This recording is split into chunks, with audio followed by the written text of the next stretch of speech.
It has been a minute since the three of us did an episode together. I think we were talking about it before I turned the recorder on, but I think the last time the three of us did an episode together was 9 to 5. Oh, probably around sometime this time last year, it seems like. I don't know. It's been a long time, but y'all are still doing the podcast together. So that's all that matters as far as I'm concerned, is that every other week people can still find y'all's show over on 80s TV Ladies.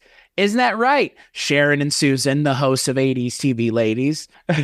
You are correct. And sometimes it's more than once every 2 weeks. Every now and then we'll add a couple extras in there. But yes, basically every other week, 80s TV Ladies is there for you. Susan, it's trending closer towards weekly the more it happens. No. Kicking and screaming. And I'm like, no. Because I really got us into a hot box I made us do 3 in November and 3 in December and then 4 in January. Wow. And something crazy happened. It was because there was a lot of things that happened, and some things turn into 2-parters, and or 3-parter, or apparently. 3. We haven't done a 3-parter. No, not yet, but Yet. But it's so funny because I think the word is out because people come on and they just start talking to us, and we take all afternoon. Are you personable, funny? People like your show. Your show's won awards. Clearly y'all are entertaining. I don't think that this is a hard thing to believe at this point. But thank you. That's just me being complimentative. But that may be where the compliments stop. Because on this episode of the Culture Cast, Susan, I did it just to get Susan's reaction. It was pretty priceless. On this episode of the Culture Cast, I'm still your host, Chris Dasher, and I'm joined by the hosts of 80s TV Ladies, Sharon Johnson and Susan Lambert-Haddam, and we're going to be talking about not a Julie Andrews movie, unfortunately, but a movie that is somewhat related to something that y'all are talking about on yours' show. And we'll talk about that connection when we get to it. But on this episode of the Culture Cast, we're still in romantic, I wouldn't say comedies, but romantic movie month. And we're talking about a 1989 film with one of Hollywood's biggest stars in it, Robert Downey Jr. But not that Robert Downey Jr., a very different Robert Downey Jr., because in 1989 he wasn't Iron Man. He was just a guy making a romantic comedy with Sybil Shepherd and Ryan O'Neal and Mary Stuart Masterson, and that movie's called Chances Are. Have we met before? What if you suspected you had once been someone else? Do you, Louis Jeffries, take Corinne Randolph? With a wife. Do you know about past lives? A best friend. It's great to see you again. You! Miranda! And a daughter. I don't believe this. I was Louis Jeffries! I beg your pardon? I got recycled. That lady's my wife. And what if, chances are, you were right? All he wants is your money. He wants my body. I wasn't Cleopatra or Hannibal or someone great or famous. I know you weren't Cleopatra. I was. Remember this? I didn't believe it either at first. He told you that? I'm Louis. Yeah, and I'm Cleopatra. You're not. Sybil Shepherd. Louis? Robert Downey Jr., Ryan O'Neal. Chances Are. Rated PG. Nope. So the film is directed by Emile Ardolino, and it stars, like we've already talked about a little bit, Robert Downey Jr., but the important person is Sybil Shepherd, who she's the connection to the thing that y'all talked about on your show, Moonlighting, and I would assume that's the reason. I'm just going to guess that's why we're talking about it, and it's all about Robert Downey Jr. I can't believe we're going to have to go through the plot of this movie. It makes very little sense, but it's okay. I low-key love that this movie is at times a romantic comedy, a movie about dying, and then also a body swap movie. It's like 3 things all at once. Robert Downey Jr. plays a man who dies, who gets resurrected, but remembers that he dies, which is not supposed to happen. And then he falls in love with his own daughter. Broad strokes. Well, sort of. I think Sharon might want to pick up. Yeah, I'm going to kick it to Sharon first. Sharon, thoughts, history, experiences with Chances Are? Well, let me correct your description just a little bit. Go right ahead. He meets Sybil Shepherd's husband Sybil Shepherd's character's husband dies, and when he goes to heaven, they decide to send him back to have another life, but they don't inject him with the serum that makes him forget everything. So Robert Downey Jr.'s character grows up, meets Sybil Shepherd's and his previous life's daughter. They are starting to fall in love, and then when he meets Sybil, he starts remembering who he was before. And figures out, so he does not fall in love with so it's a little bit more complicated than that. But in any event, he doesn't fall in love with his daughter. Yes, he though he is physically attracted to her. That's where he realizes. Right, right. So all the memories come back. But it's not as weird as I made it sound. Yes, because they skirt it being that weird. They try to skirt it being that weird. I don't think there's any way to get around how kind of odd the plot is. But I mean, again, like it's the fantastical realism of it all is not meant to. You're not meant to focus on certain things. It's like with Back to the Future. The fact that everybody gets hung up on one thing about that movie probably irks everybody who made that movie. This movie obviously faces that head on.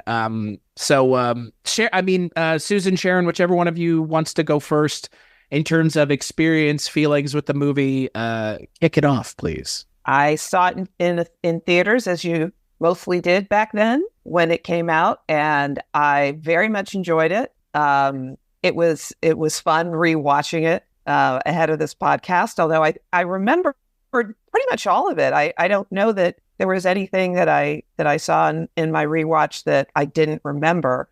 I always thought it was charming. I thought it was fun, and I enjoyed it. Susan. And I also saw this movie when it came out. Sybil Shepherd was, again, at the height of her 80s fame because Moonlighting was just ending. Right. And Robert Downey Jr. was at the beginning of his massive trajectory. And so this was one of the roles. I do remember everyone in it being so poppy, like Mary Stuart Masterson, who doesn't have a lot to do nor a lot of screen time, which was something I had not remembered, just popped off the screen. She was just so you're like, she's great. And she doesn't have anything to do, I realized, in kind of rewatching it, other than kind of be a little bit entranced by Robert Downey Jr. But I thought the whole cast was really good. And it's Ryan O'Neal. Like, you're like, what is happening? This is this huge star-studded romantic comedy for the time. And I remember sort of liking it enough just because of those performances. What I remember is really liking the people in it. I had sort of forgotten what it was about, except I knew it was sort of a body switching or something. The romance gets a little unsavory in retrospect. I did go, someone other than me is saying it, thankfully.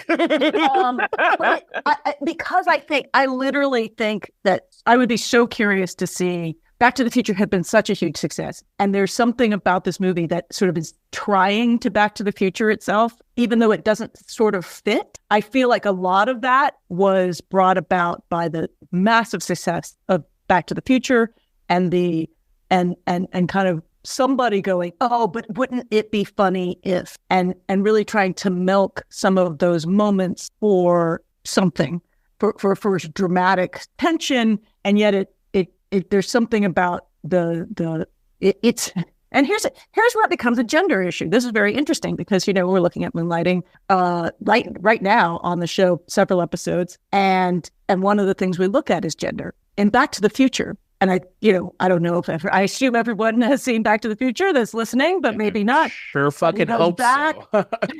He goes back and ends up kind of being rescued by his mother when his mother is a teenager in high school. And then his mother is attracted to him. Right. Her own son in the future, but she doesn't know that. He's just this weird, cute guy. And so it's in Back to the Future, it's also a little bit sort of creepy, but it's also very funny. And I think the difference is you forgive it a lot sooner than I did in Chances Are.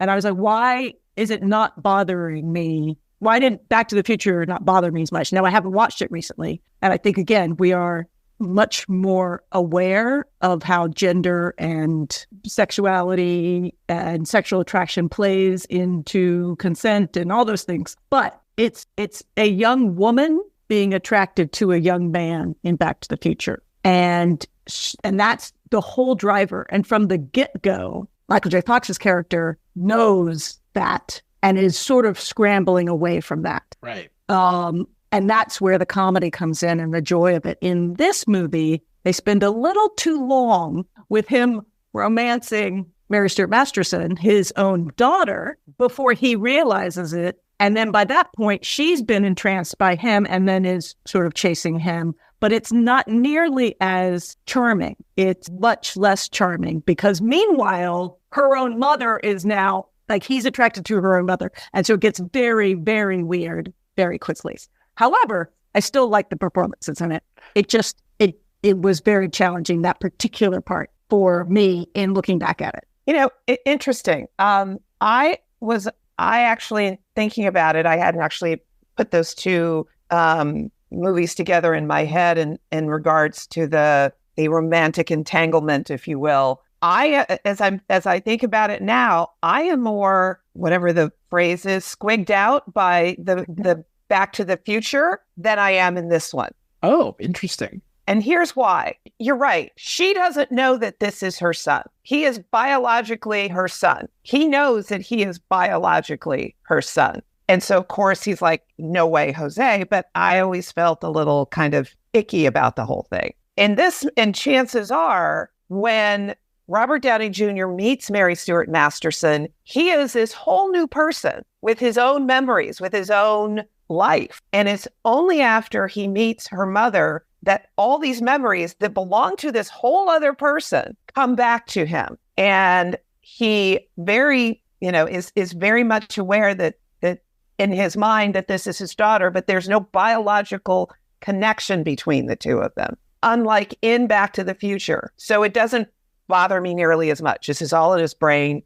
Maybe at some point in my head, that. So that part of it did not have that kind of effect on me as compared to Back to the Future. That's interesting because you're right. He isn't. I was like, but his daughter is related to the other soul, the person, the other person who is physically a different person than Robert Downey Jr.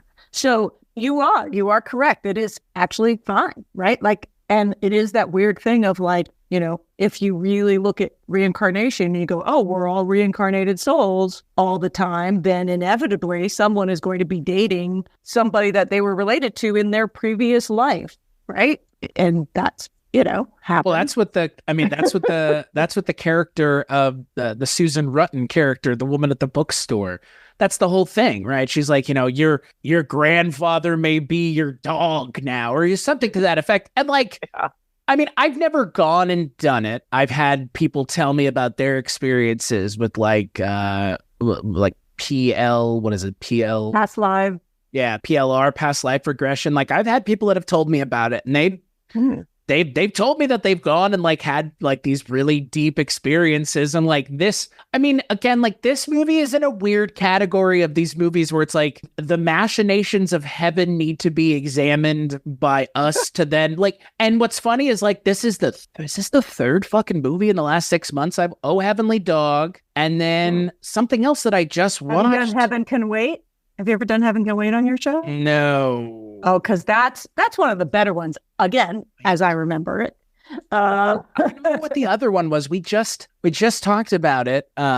With one of the Freaky Fridays. It was a Chevy. Was it a Chevy Chase? Chevy Chase movie. Oh, I know what it was. We were talking about. Oh God, I have it here. A Matter of Life and Death, which is another romantic movie that has David Niven in it, and he dies where he's supposed to die, and heaven misses that he was supposed to die, and so they come to reclaim his soul from heaven. So heaven comes and screwed up, and they're coming back to take him back to heaven, and he's fallen in love with Kim Hunter, so he's like, no, I'm going to essentially stand up for myself, and I'm going to hire an attorney to speak my case in front of the heavenly tribunal as to why I should survive. So it's interesting that like so many people are so interested with the machinations of what heaven is doing, and everybody's just looking for some sort of explanation as to what happens if you just get hit ignominiously by a car in the middle of the road, which I think, I mean, obviously, I mean, that's like the saddest part of this movie is Christopher McDonald just getting like hit by a car of all things. And what's funny is like, I think for me, I enjoyed this movie. It's kind of a mix of a bunch of different things. There's some ghost in there too, like oddly, especially like the way he dies. Because correct me if I'm wrong, and the guy in Ghost dies while crossing the street, right? Patrick Swayze get hits by a car, right? But he's been murdered, right? And so that's the thing here. Like, I feel like there was a weird narrative. I spoiled Ghost. Long bastard. And anyways, the only thing anybody remembers from Ghost, I think at this point, is saddling up to the spinning wheel. But my point being, like, I feel like they narratively missed an opportunity in this movie because they introduced this thing with the judge early on, and they're like, he's an attorney and he's gonna find out that this judge is dirty, and it literally goes fucking nowhere. And then it comes back, and I shit you not, in the last, 5 minutes of the movie, they're like, oh, right, there's this thing that we could do something with. And it was like, wait a second, why wasn't that the motivation for why he was killed? Why wasn't that the reason he died? Why wasn't there something to actually narratively tie these together? Because otherwise it seems extraneous. Because by the time he's like, I remember taking a picture of you in 1980 and blah, blah, blah, and you're a crooked judge. And they notice that he's, Ryan O'Neal and Sybil Shepherd notice that he's saying that, like, they already more or less believe him at that point. I guess Ryan O'Neal doesn't, but Sybil Shepherd does. And for me, like, I enjoyed the movie, but I think the movie tries too hard to do too much. And that, like, narrative thing with, like, the judge and stuff, it just gets in the way of the story, which I think is an interesting story. I don't think it's the most original story in the world. But I mean, again, when you have this kind of thing, like a body swap movie, like, you have to kind of nail certain beats every time. There's always going to be like the scene where people find out, and the scene where people don't believe him, and the scene where he has to contend. And it's like, those beats are here. They're done really well. It's just, there's some other stuff that just kind of doesn't need to be there. And that's taking out the whole, like, weird optics of your consciousness is in someone else's body and you're falling in love with your wife again, but also the consciousness in the body is charming enough to cause your daughter to fall in love with it as well. Because I don't think he's intentionally trying to get his daughter to fall in love with him. At least that's not the sense that I got. Yeah, he doesn't remember it. He doesn't have those memories at that point when he meets the daughter. Yeah, when they meet, it's a meet cute. And I think one of the challenges of the film is when they meet, you're like, this is great. They seem great. Right. And then you're like, oh, wait, hold on. We're going to screw this up. I mean, it does feel like about 3 different films, right? Yeah. When you start in it, and it's long. It takes a long time for that first act to happen because they spend a lot of time with Sybil Shepherd and Christopher McDonald. Christopher McDonald, thank you, being in love. And their very odd relationship with Ryan O'Neal. Okay, thank you for mentioning that. Ryan O'Neal, the house guest who just lives in their house with them after they're married. Like, movie, if you want it to be an unconventional relationship, I don't think anybody's going to say anything. Like, that's kind of what it seems like, right? Like, a little bit. But I think for me, what I always remembered about, one of the many things I always remembered about this movie is how, I don't know, I think on some level when I first saw it, because, again, there had been so many different kinds of movie swaps and stuff like that, I somehow thought that Christopher McDonald's character was they were somehow going to figure out how to bring him back. And they didn't. No. Very odd. And I found that a little heartbreaking because the idea that someone you love who has died comes back, that's wish fulfillment. Who doesn't want that? Who's had loss in their life doesn't want that.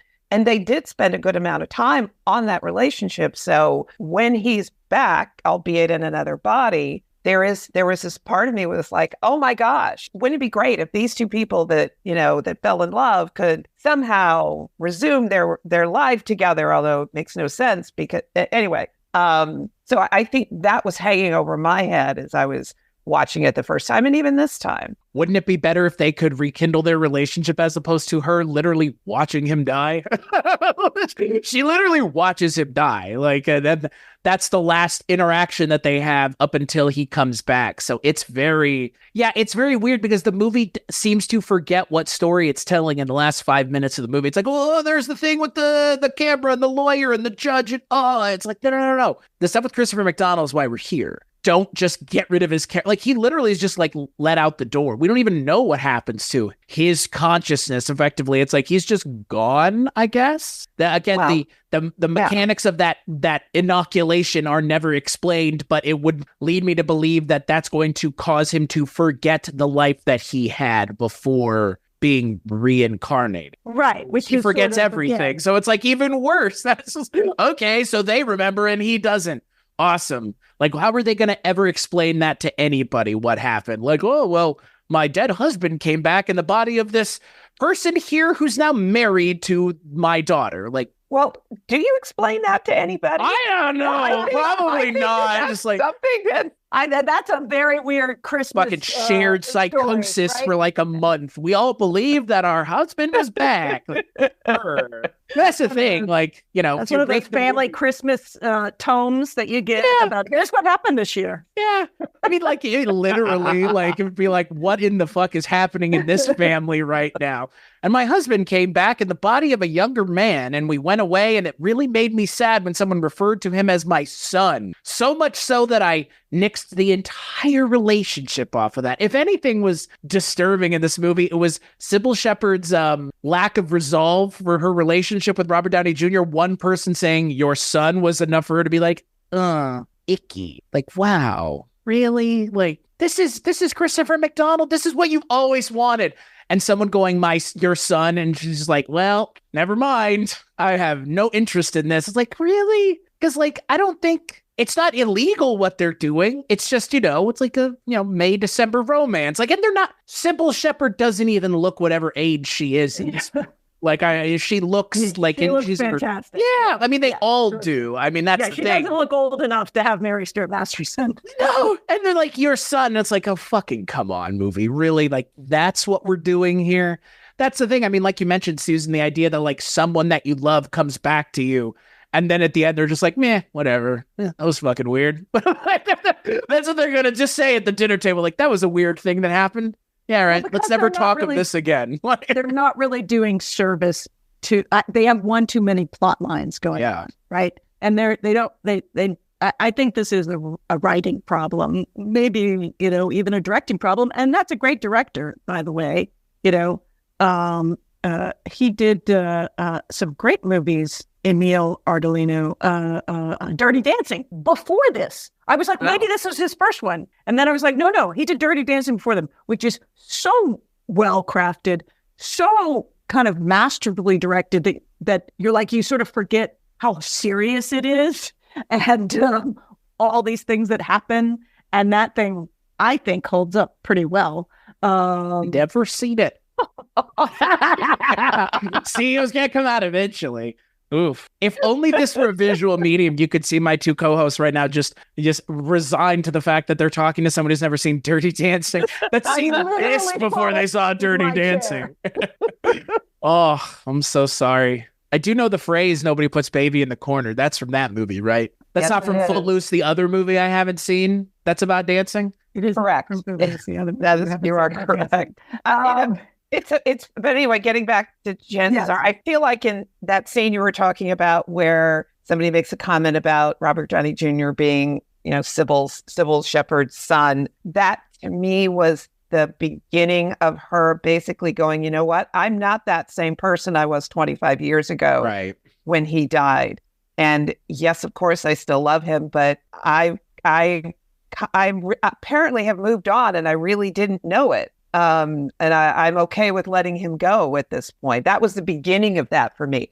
Maybe perhaps I'm filling in the blanks, but I know that was part of the journey emotionally that I went on as I was watching the movie. And I think that is one of the journeys that was there. I think I literally think this was a different movie on the page when it started. I agree. And then it it's like, oh, well, if they're going back, it got developed into something that was trying to be too many things. It was trying to be, Heaven Can Wait and Back to the Future and All of Me and, all these, it was trying to be a movie about dealing with grief and loss and a funny romantic comedy.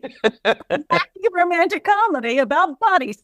About your soul coming back in a different body. Oh, yeah. All of Me. That's the movie boy. Yep. And so I think that's the challenge of the movie is it sort of never, for me, it never quite settles. Just when you're like, okay, this is about, because the Sybil Shepherd stuff of I'm stuck in this grief. I loved this guy and he was killed suddenly and I will never get over that. He was killed suddenly while I was pregnant with our baby. Yeah. This is brutal. Yeah. This is not romantic comedy stuff. And I watched him die in front of me. Again, I just like to point that out again. Murdered or not murdered, just struck down in the middle of the street by a car. Yeah. That's some deep trauma for somebody to get over. And then in many ways, the way it's structured, that's the story they're telling. Then at the end, she gets the chance to be back with him and realizes that she actually has to let him go. That him coming back isn't the same because he's coming back the same as he left and she is 25 years down the line. And so that is a whole story. You could spend a whole movie just on that arc, but you also have to do Robert Downey Jr.'s arc and you also have to do like all these and then you're also trying to make it really, really funny. And isn't it funny that everybody's attracted to the wrong person? I didn't find this movie super funny. It was charming. Yes, but like funny. Like again, like I feel like there is a funny premise in here. I'm not sure the movie is committed to telling that funny premise. I think the movie should have committed itself to being that. And I, again, like, as much as I like Mary Stuart Masterson, I almost kind of wonder what the movie would have been like if there had been no character for Robert Downey Jr.'s character to fall in love with. Because, I mean, by the end of the movie, he's like, I love her. And it's like, oh, okay. It's like the beginning of the movie. It's all come full circle. But like, duh, dude. Like, and that's the thing. It's like, by that time, it's like, it's not really earned. We know this. And their relationship is, we don't know what their relationship is because we've seen them like barely together for like 5 minutes of the movie. And that was when they were in the library together.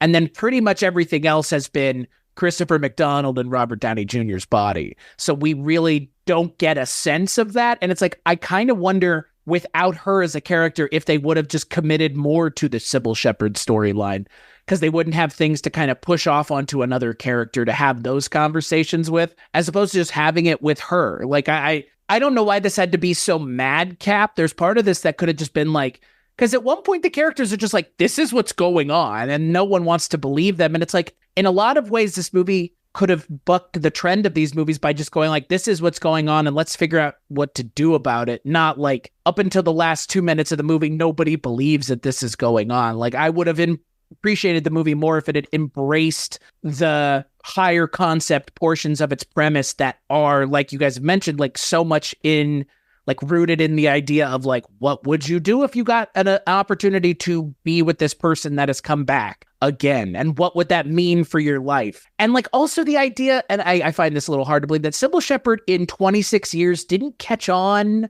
that Ryan O'Neal liked her at all is like mind-blowing to me. That's also like, I never knew you loved me. It's like, this guy has stuck around and helped raise your child and all these things. Like, at what point were you just like, he's not just here because he is a fan of children. Like, he's a fan of me. And like it, I found that, I don't know, like Sybil Shepherd's character wasn't as well thought out as I think they thought she was. And they never gave her enough time to really do much with her character. It's very unfortunate. But again, like, this movie's trying to be more fun than an actual look at these kinds of things. It's not bothering itself with, how would these people actually react? It's like, it's funny to see Robert Downey Jr. and Sybil Shepherd together. Isn't that weird? Like, I mean, not really. Kind of work together, frankly. Like, Well, Robert Downey Jr. is very charming in this movie. It is, I would say, the movie that he was doing a lot of this kind of film at this point. Right. but this was one of the ones that, even though I don't remember the movie doing like outstanding. I think it probably did okay. It is one of the ones that sort of, they were like, this kid's going places.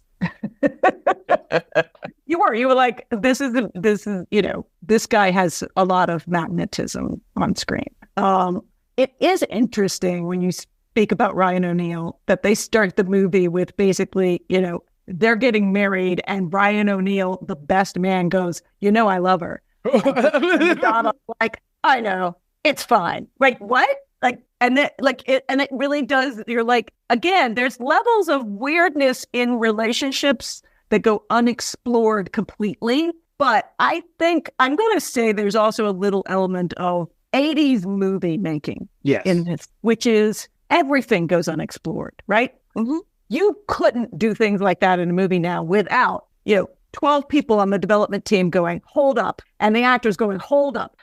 Right. And again, it really does feel like it is literally just the setup for a payoff or a joke at the end. But otherwise, it doesn't give Ryan O'Neal any credit whatsoever. It's like, they're getting married. I love her, so I'm sticking around. Like, you kind of are like, oh, he's going to turn out to have murdered Christopher O'Donnell. Yeah, that's what I thought. That's where I thought that was going. Like, again, like in a different movie, that is what happens. Like in a movie that just goes, okay, if we cut out all the extraneous noise for 2 seconds, what is the story at the center of this? And it's not the lawyer bullshit. It's nothing else. It's these 2, possibly 3 people.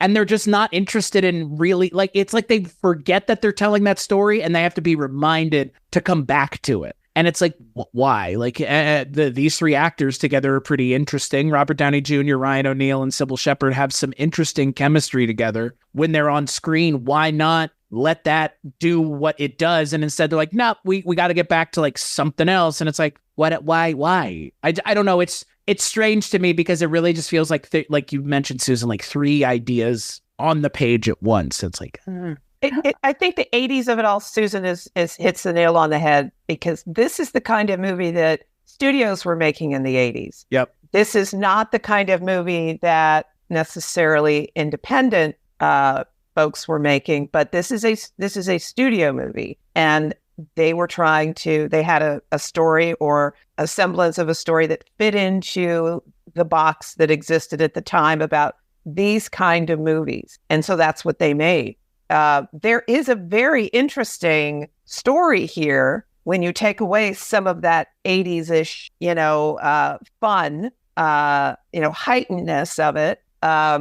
But that wasn't what they were doing back then. So they stepped away from as much of that as they could, while still trying to and put as much fun into it as they could. A little slapstick here, a little joke there. Isn't it funny that he looks like he could be the daughter of the woman that he fell in love with in his mind. This is the love of his life. And the Ryan O'Neal of, he's been pining for her all these years and she had no clue. All of those things were very much 80s movies kind of things that didn't require a lot of thought or a lot of depth. Right. So. And hey, they even have Mark McClure, who plays Marty McFly's brother in this movie. At one point, talking to Robert Downey Jr., and I was like, that can't just be I know it's just a coincidence because he's just an actor, but I was like, this movie, this plot, this topic, like it's not an accident. And this tone, the tone of the movie, I think at some point, someone in Back to the Future was in somebody's head, and it's not the right tone for this movie. Well, yeah, it is what it is. Like, it's not like we're going to remake Chances Are, but it does feel like it was sort of trying too many things. Right. And so and I think the reason that, again, that this movie, some people love it. And some people are like, this is ridiculous, right? It's one of those movies that there's a very, for people looking back on it now, it's like, oh my God, I discovered this movie, it's so great. People still kind of fall for it. And I think it's the sincerity of Sybil Shepherd, right? Like you actually, there is something in that pining for the lost love, And there is something in them, and then having the opportunity to have that for a moment that actually feels like the movie they should have let kind of leaned into, and then given up a couple other things that felt more Back to the Future-y. But at the same time, you're like, okay, well, then maybe that wouldn't have worked. I don't know. But because it was sort of trying to be sort of interesting things, I was like, what did people think of this movie at the time? So I went and looked up the New York Times review from when the movie came out.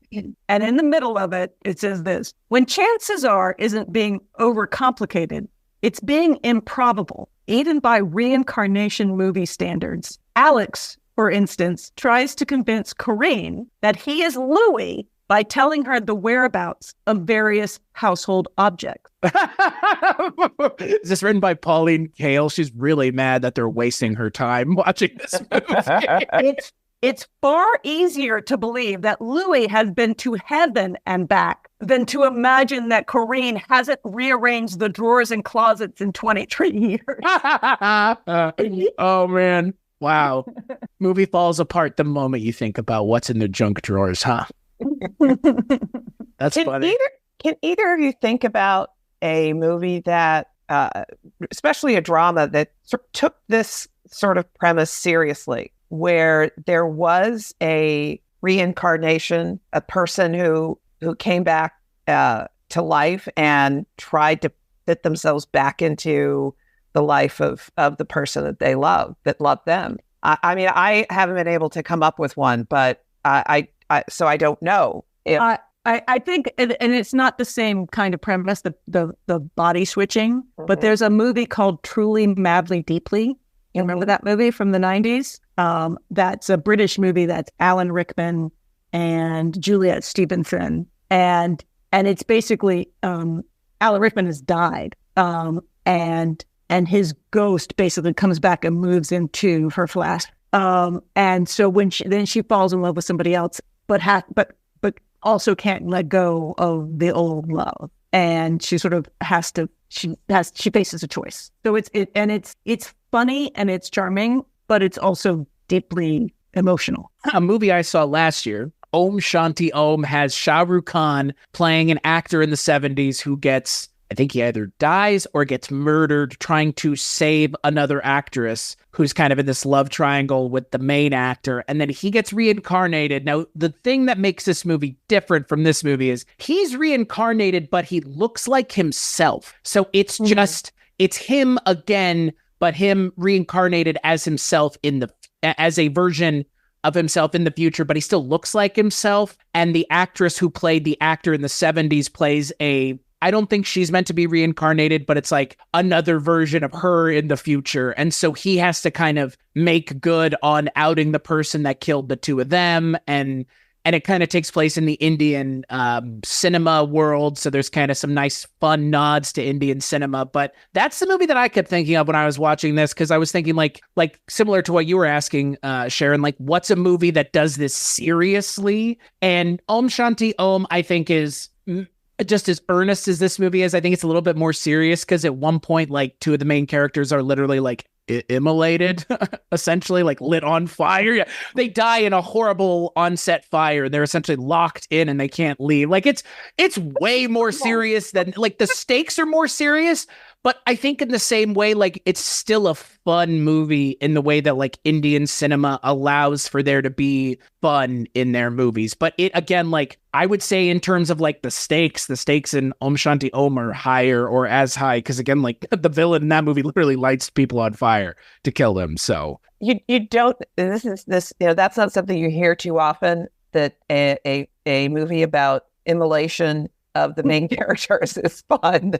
So I give them all the credit in the world for pulling that off. You can't do that every day. Yeah. But no, I am not a writer, but hopefully one of your listeners will maybe try to take this on and come up with a story where they can take some of this more serious elements of this and treat it a little bit more seriously. I think that might be a good story to tell. It's interesting. Like Heaven Can Wait has some serious moments, but it's mostly a comedy. And both versions. There's a 1940 something movie, and then a 70-something movie. 78. But then there's also a 1994 film that I've never seen called Being Human that written and directed by Bill Forsyth with Robin Williams.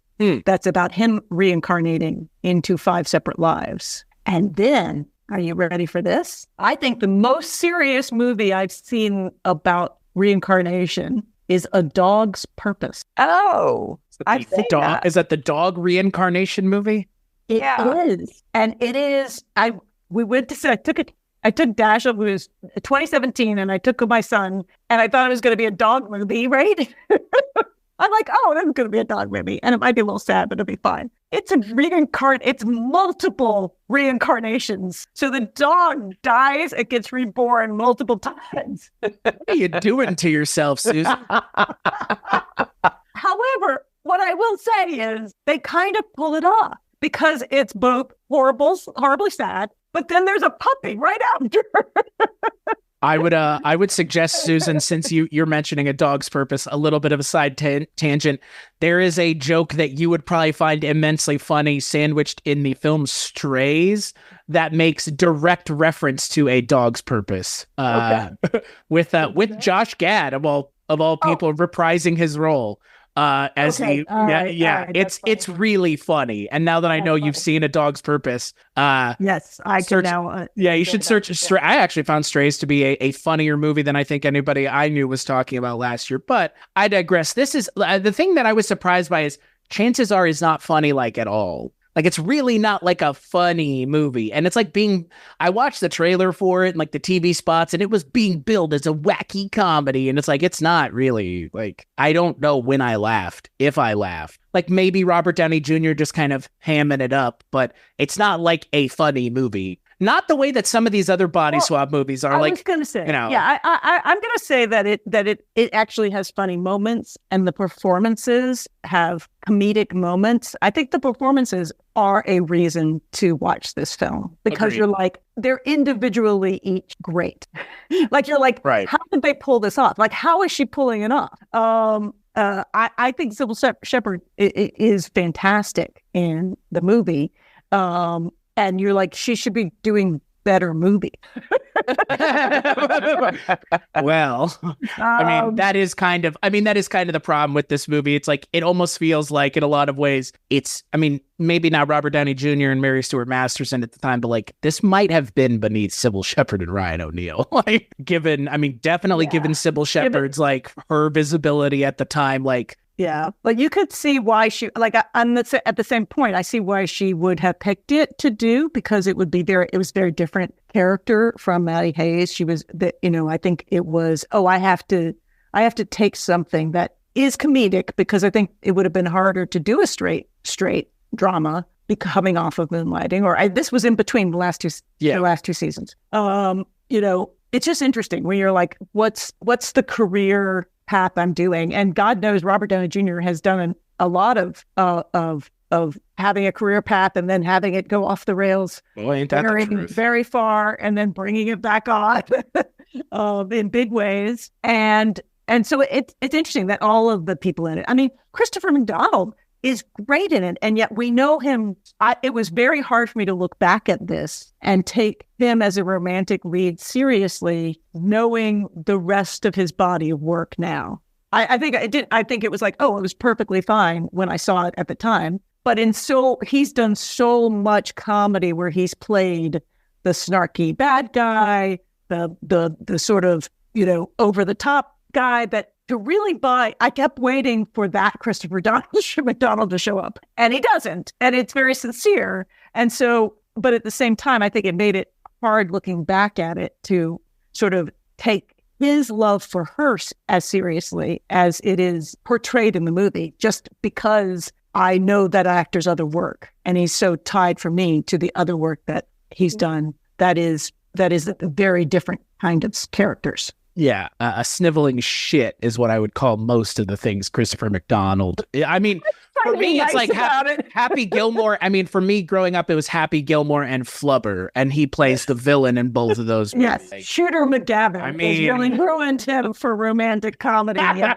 I mean, that's his role. Like, you know, I mean, that was when I got to speak to him many moons ago. That was one of the things he just would never stop talking about. We weren't even talking about Happy Gilmore, and that's what he wanted to talk about. It's like, okay, like that's the thing you're known for. But yeah, he has a weird energy that I don't expect from him as an actor, because that's not the energy that he ever gives for the most part, other than like what, Grease 2, where he's like kind of supposed to be charming there. But for the most part, I don't think of Christopher McDonald as a charming actor. At least that's not the dial that he's being asked to turn on very often, as it were. Yeah, so I think but it was early enough in his career that he was doing that kind of stuff. And so it was just sort of interesting because I don't remember having those same thoughts when I watched it back in the 80s. Right.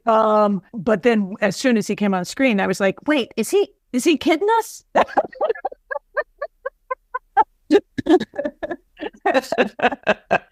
All right. Turns out he's involved with the mob. Right. You know, he's the bad guy. You know, like I was like, you're just immediately trying to sort of figure out what the mob case lawyer thing has to do with that movie, because he dies, you know, so quickly, although they spend so much time with him. Like, it's so weird. There's a lot of time before he dies. You would not spend that much time now because we're just much more ready to move on. I think we get it. Like you only need like 2 scenes of they love each other before you can, before you can take someone out and have it be meaningful. It's so interesting because I actually was thinking that maybe some of these movies are kind of being made, not exactly this one, but it would not surprise me to suddenly discover a movie like this as a Netflix movie. Yeah, I would imagine that it would be something that Netflix would be more inclined to make as opposed to any of the other studios that still remain. This is definitely not the kind of thing that they're still doing. Yeah. But getting back to Sybil Shepherd, you know, she in this movie plays a woman who has a daughter in her early 20s. And there weren't a lot of roles for women back in the late 80s, early 90s, where you're the lead in a movie if that's your demographic age range that people expect you to play. So obviously she went back to moonlighting, and there was another TV show that she did after that, and you know, perhaps that you could think of that as part of the early migration of women I hate to use a phrase of a certain age, but kind of fits, migrating to TV as opposed to finding roles in a plethora of roles available to them in movies that speak to their age and experience. But Robert Downey Jr., of course, who's at the beginning of his career, and as he goes forward, there are lots of opportunities for him to play all kinds of different characters as he goes forward. I don't know I looked up Mary Elizabeth and her career, and I don't know if it was her choice but it kind of seemed like she stepped back to a large extent, and I don't know that she had many, chances to be the lead in something. She's, but she, her promise did not seem like it was fulfilled in terms of various roles that she may have played after this either. Because I agree with Susan. She was great. She was really great, hot. and she did Fried Green Tomatoes after this, and then she did Benny and June, and that was a huge success. But you forget that she was in it because you only remember that Johnny Depp was in it. Exactly. She's and you think of Fried Green Tomatoes, you don't think of her. You think of other people. So there was even a movie. Oh, it may have been actually about the time of this movie called Some Kind of Wonderful.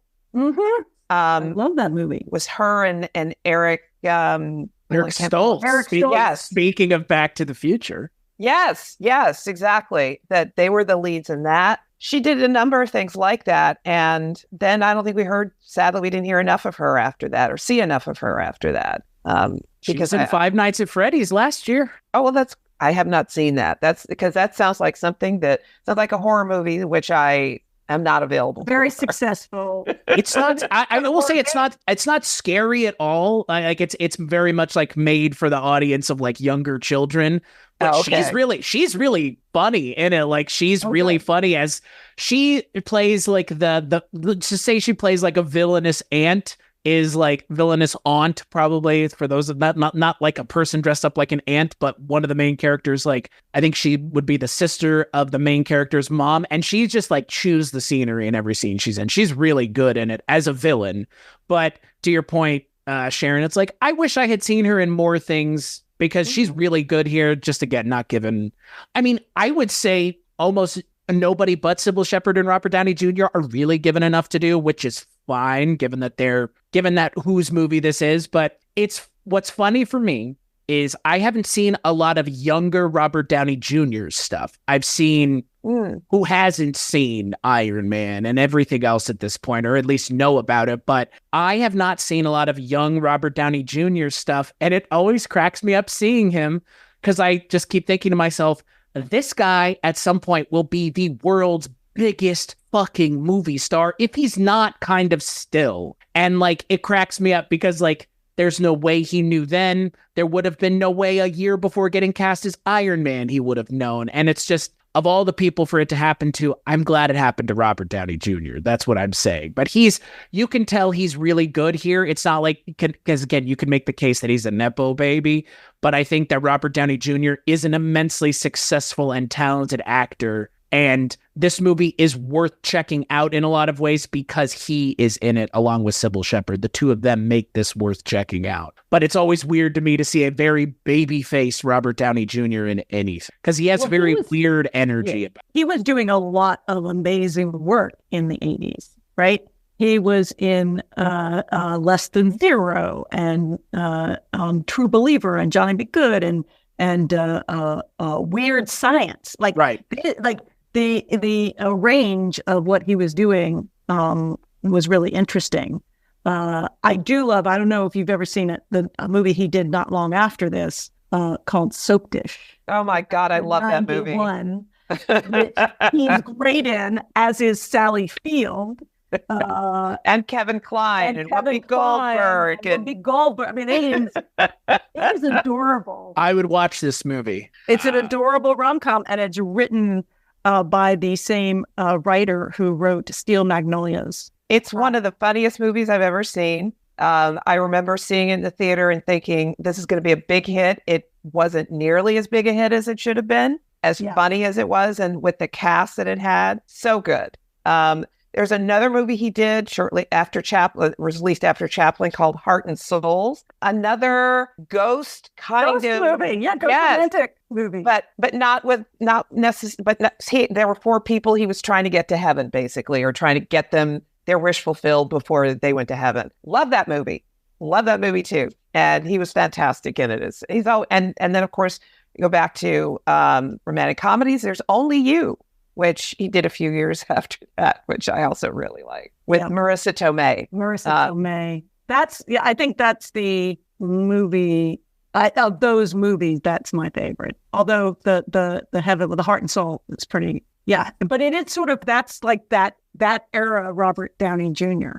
Like, that's what he was known for. That was what he was becoming successful with. Just, I don't know, it's just really, really interesting to look at his career, which has now been very, very long, and to recognize that he was able to kind of, come back from a pretty big blowout of his career. Right. Yeah. One of the most notorious blowouts, right? Like someone who was being, up until the moment he was in Iron Man, they were making jokes about his career. And then it's like, you can't joke about this guy anymore because he's more money than God at this point. Like, that's the thing. I mean, Robert Downey Jr. is genuinely one of those people now that never has to work another fucking moment in his life and will be fine. And his kids will be fine. His kids will be fine. Because, I mean, that's the thing. They'll try to find any opportunity to try to bring him back as Iron Man. And I genuinely believe Robert Downey Jr. is the one stopping that from happening, because he would like to be done. And he would also like to work on other things because now he's, nominated for being an Oppenheimer. So Well, and he, again, I think is now at the point where he doesn't need to take any role except what he wants to take, right? Mm-hmm. And should be able to be cast at whatever he wants. That's like the goal as an actor, I would assume, is to get to that like rarefied air where everybody in the world knows you, and that's your stock and value is just, you're not going to cast me, Iron Man, in something that's going to waste my time, are you? Like, no. How, and that's the thing. Like this Robert Downey Jr. I'm glad that this is the version, because there is a version of Robert Downey Jr. that never turned his act around. Right. And that would have been unfortunate, I think, for the industry, because he has a lot of charm, and you can see it here just as you can see it in so many other things that he's been in since. I mean, his energy is so weird, but I love it. And what always cracks me up is whenever I see him in things when he's young, he looks like Robert Downey Jr., but he doesn't, if that makes sense, right? He just kind of looks like, well, that's Robert Downey Jr., and I know that's him, but it just doesn't quite look like him. He's just young Robert Downey Jr., he just has a very manic energy. And I'm not saying he doesn't now, but he seems to be able to focus it now. Before it was just kind of all over the place. And he's kind of all over the place in this movie. But yeah, he holds the movie together, I think, a lot better than most other people who might have been cast at the time would have. I think something about his charisma really does a better job in grounding the movie in something worth checking out. Because I feel like for me, there are better movies like this. I just think that there aren't other movies that have Sybil Shepherd and Robert Downey Jr. doing this together in it. So that for me would be the reason to watch this movie, kind of solely almost, the two of them. Yeah, I have to agree. And without the two of them,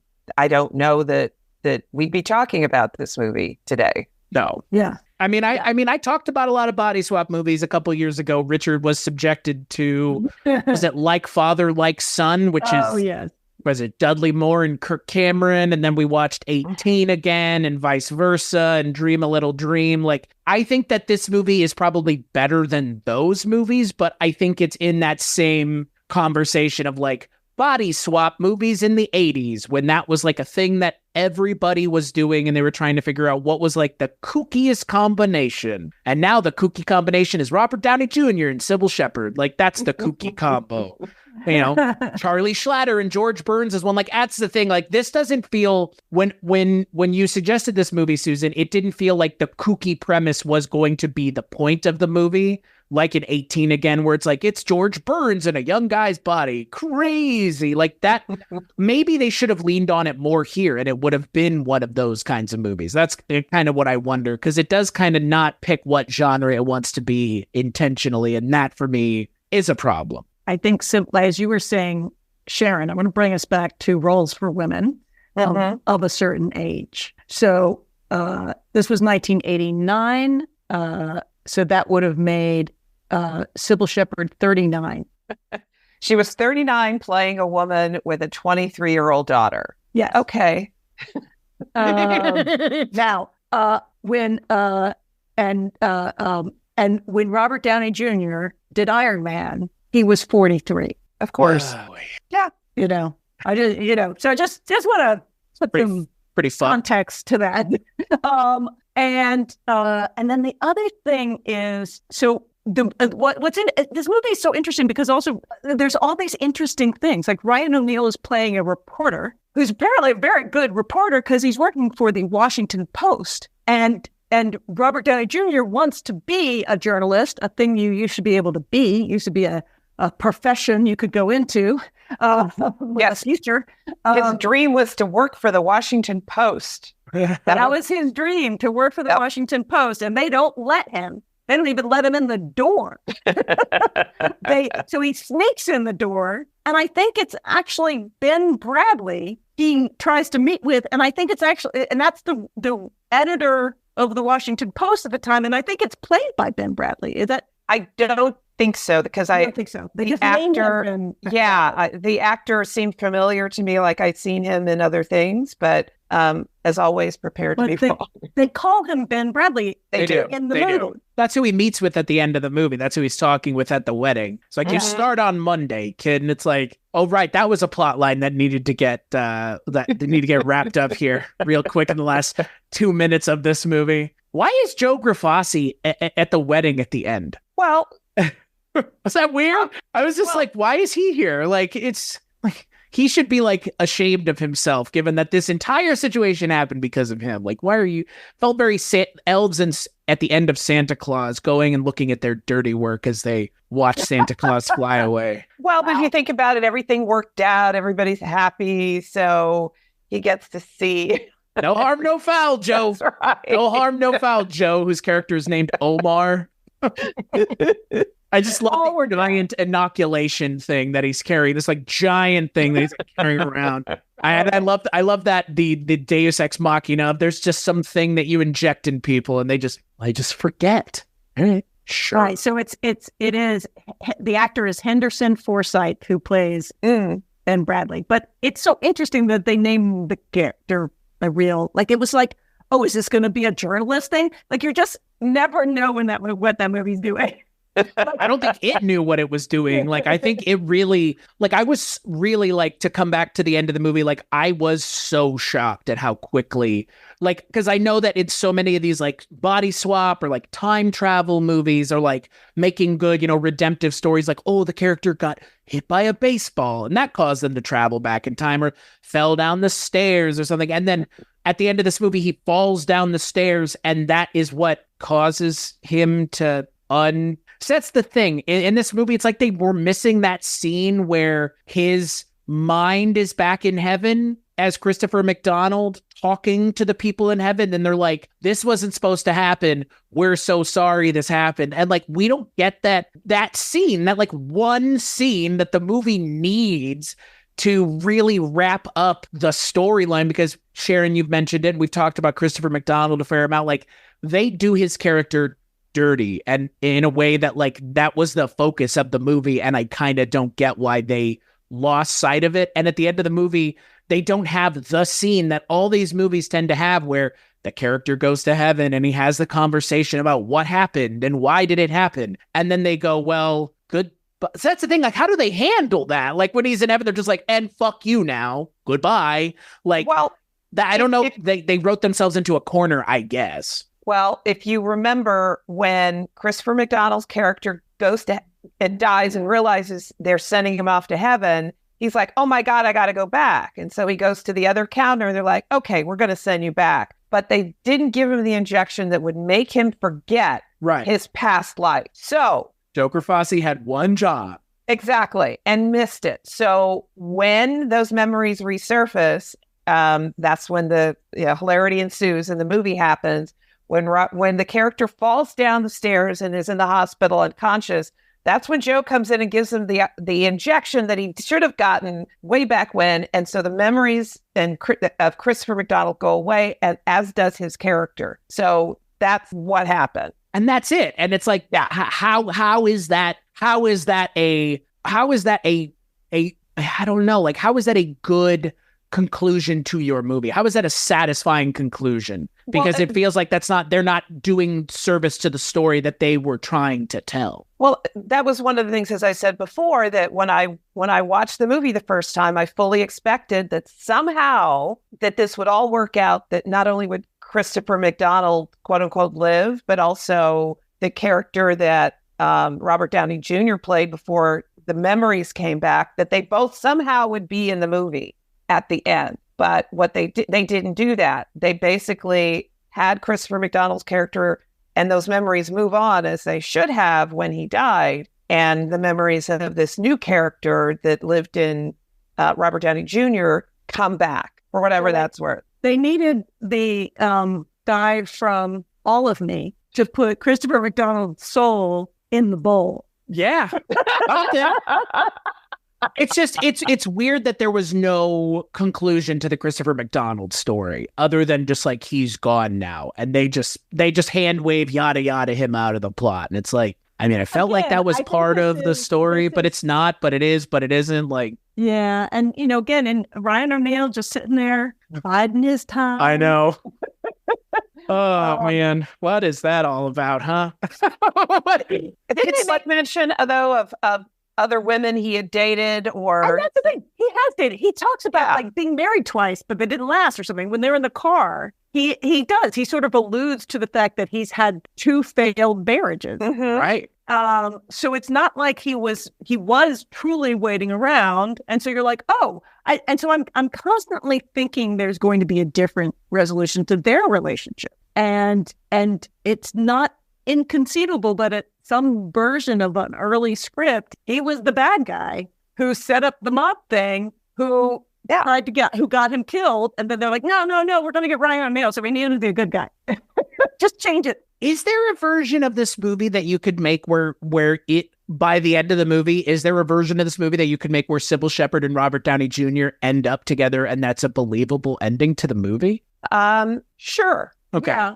Okay. I'm just not with the daughter. Right. He comes in with. I think you have to. There is a version where it's like, this is my soulmate, and then we got to meet again, and this is my second soulmate, and because he seems down with it. Like, he's so down with it. Like, Robert Downey Jr. as the Louis character is immensely interested in getting back with Sybil Shepherd, and she has to like fend him off with like a fire poker. And I think that's the challenge, is once he has those memories back, he acts with the character in that moment. He acts like he's only Louis. And you're like, but he has lived 23 years. Right. As the other character, as Alex. And so it's not like Alex completely disappears. There's no, like, what am I doing?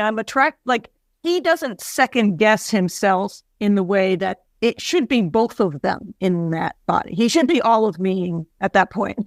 Well, and that's the thing. I think I wonder if the conventions of the way the story is told and the mechanics through which they're doing the body swapping or kind of all that, I wonder if that definitely contributes to the movie's kind of muddiness. Because again, if it were clearer how this worked, maybe that would make the way that it resolves make a little bit more sense. But yeah, it's just like, oh, and then this just happens, and then this just happens. It's like, okay, sure.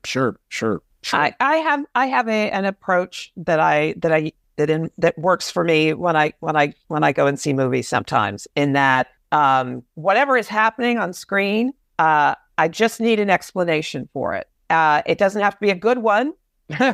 Fair. But as long as the movie has basically said to me, this is why this is happening, then I will go on this journey with the story. But it's when they don't give me those pieces that they start to lose me. Because if I'm sitting there thinking about, well, what about, then I'm like, okay, then I lose my way and I lose my interest. But if they, however, they're clear with the rules for you. Exactly. Or whatever, this is happening because I don't have to like the because, I don't have to agree with the because, but they've given me a because. So I'm fine. I'm heading down the lane on the journey that this movie is taking me on. And I guess at the end of the day, for me, it answered enough questions as we were going for me that it didn't pull me out of the movie, and I went on the ride with it and enjoyed it. Yeah, because Sharon is the best audience. She is. It's not a bad thing. I was about to say, I wish I could enjoy movies like that. Jeez. You want every audience to be filled with Sharons. Yeah, for real. No, don't worry about it. They won't worry about it because we told them that the reason that he can't show up again is he's out of town. Yeah, it's fine. Then I'm going. It's fine. Works for me. All right. I mean, that's fair. That's very fair. And trust me, I don't like everything, obviously. I have a friend who's always complaining that I never like anything. You have those friends too, huh? Yes. That's so crazy. She's always astonished when I actually like something. But there's a lot of things where I'm just like, no, I'm sorry, you didn't do a good enough job taking me on this journey with you, and I'm out. It could happen 5 minutes in, it could happen at the end, it could happen in the middle, but because I want to like it. I'm there because I want to like the movie and I want to enjoy it. I come in wanting for it to be good, for it to be something that I enjoy. So just, help me get to where it is that you're trying to take me, and I'm there for you. Help me help you. Help me help you. Love this movie. Yeah. Help me. Or at least not feel like I want to throw things at the screen, because if I'm doing this throughout the movie, that's fair. That's bad, because I'm like, really? That Really? We're going there? Makes no sense. Can you imagine seeing the live performance of After All at the Academy Awards that year? They probably didn't do those performances, but this movie was technically nominated for an Oscar for the original song After All. So, which is an odd thing. That's so funny because for some reason I always thought that it was that it was not an original song for the movie, and maybe I just forgot. I don't know. Because I love the song. It was used as the love theme for Chances Are. It was so it was nominated because it was used in the movie. I can't figure out if it was made specifically for the movie, but it's Cher, so Cher. Mm-hmm. Cher and Peter Cetera. Come on, that's the ballad king of the 80s. Exactly. It was a pretty good theme song. Mm-hmm. I will say, unfortunately, in the sex scene between Robert Downey Jr. and Sybil Shepherd, the Johnny Mathis song that they use, I unfortunately always associate that with the X-Files episode Home that was only run one time. Sharon, do you know the episode I'm talking about? I don't, but the fact that it pulled you out of it completely. It did. And you're like, oh my God, you're now in a different show. Yeah. Movie. Yeah, that episode involves like redneck redneck hillbillies that are like having sex with their own mother and then like having like weird mutant babies, and they keep like killing them, and they play that song when they like show up to murder people. And like the moment it started playing, I was like, no, I can't take this seriously for like 30 seconds. It's the only other time I've heard it in anything. And in that, it's being presented in like a very like menacing way, because you can like hear them play that song when they like show up. And then in this, it's meant to be so like loving. And I'm like, oh man, like damn. Yes. Well, I do love Johnny Mathis, but that was just like it took me out of it in the moment. I was like, that doesn't happen very often. That would definitely pull you out of the movie. Absolutely. Well, this was the time also, and we don't get it that much again.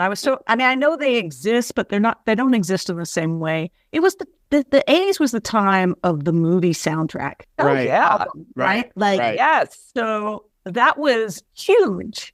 What was going to be on the movie soundtrack album, and what songs were going to be used in the movie. And again, for me, like the only one I could tell you about now is the Barbie soundtrack. That did light me up as much as the movie. The soundtrack for Barbie's pretty good, other than that one Lizzo song, but that's Lizzo's fault, not anybody else's. I like the Lizzo song. Yeah, I just don't like Lizzo is the problem. I think like the world kind of turned on Lizzo in one like gigantic moment, and it's unfortunate, but I mean that Barbie soundtrack is good. It is really good. I mean, yeah, it is really good. I would say that, like now we're not inundated with like, go buy the soundtrack for this movie immediately. That's not a thing. But man, at 89, it definitely was. So. Yeah, absolutely. Yeah. Final thoughts on Chances Are, starting with you, Susan. Great cast. We're seeing for the cast and their performances. And if you want to know what a perfectly 80s movie was. Sharon? I echo everything Susan said, and I will add that I think it's a lovely example of a light rom-com, and it just, try not to think about it too much as you're watching it. And hopefully you have not seen that episode, the aforementioned episode of X-Files. Yeah, don't.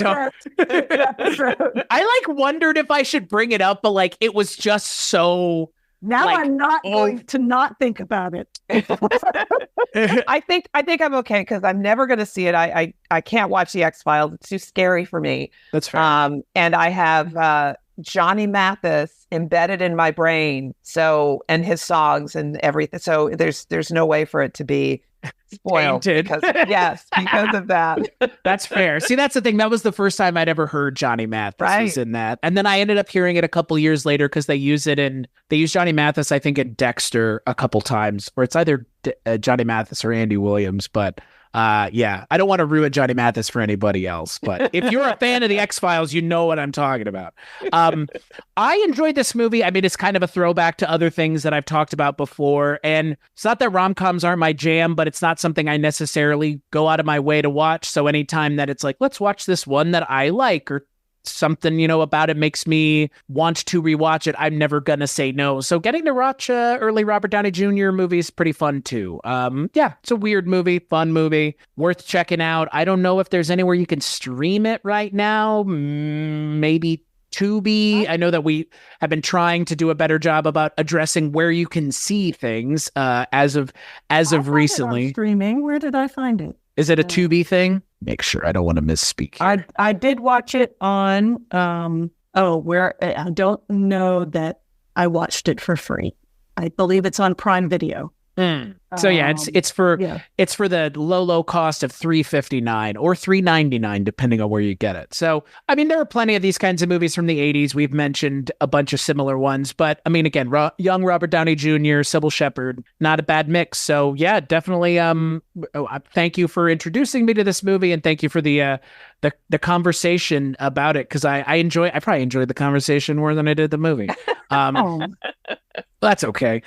So when y'all aren't joining me here talking about, whatever we want to talk about, where can people find the stuff that y'all work on? Well, obviously, our 80s TV Ladies podcast, where we look back at female-driven television shows from the 80s and celebrate the people who made them. It's on all the podcast platforms. You can also check out our website, 80stvladies.com, for more information. And we're on all the socials, including very soon TikTok. We're almost there. We're technically there, but we're actually going to start. Sharon and I have committed to 2024 being the year we do at least some TikToks. And gonna do some TikTok. You guys gonna do some TikTok dances? Is that what it is? TikTok business. Yeah. But also, so please reach out to us. We are currently doing several episodes on Moonlighting, the 1980 show starring Sybil Shepherd from Chances Are, and was the show that introduced Bruce Willis to the world. So it's been quite fun. We talked with the creator of the show, Glenn Gordon Caron, and we talked to the post-production supervisor of the show. That'll be coming out next week. And who knows who else we'll get on it on our next series of episodes. But we're looking at the show right now. So if you're interested to learn more about Sybil Shepherd and the show Moonlighting, come on over and listen. Yeah, I would say the exact same thing. Go on over and check out 80s TV Ladies, because y'all are, like you said, y'all are covering literally Moonlighting right now. And if you, once you're done listening to 80s TV Ladies, you can check out a bunch of other podcasts over at weirdingwaymedia.com, where this show and so many other shows can be found. But that's where you can go for all of that. As for this show, patreon.com/culturecast is where you can go to donate financially to the show, $10, and you get to listen to Richard, who is Susan's husband, and I and Mike White talk about Bond movies once a month. But that's for $10 and up. So go on over to patreon.com if you want to get in on that. Sharon and Susan, thank you both so much for joining me. This was fun. Thank you, Chris. And thank you so much. Thank you so much. I'm sorry. Of course. No, you're good. You're good. And you're good. Was it Richard walked in behind you? It was my son. Okay. So the only other person in the house that could be bothering you. The dogs. Yeah, right. And as always, we'll catch you on the next episode.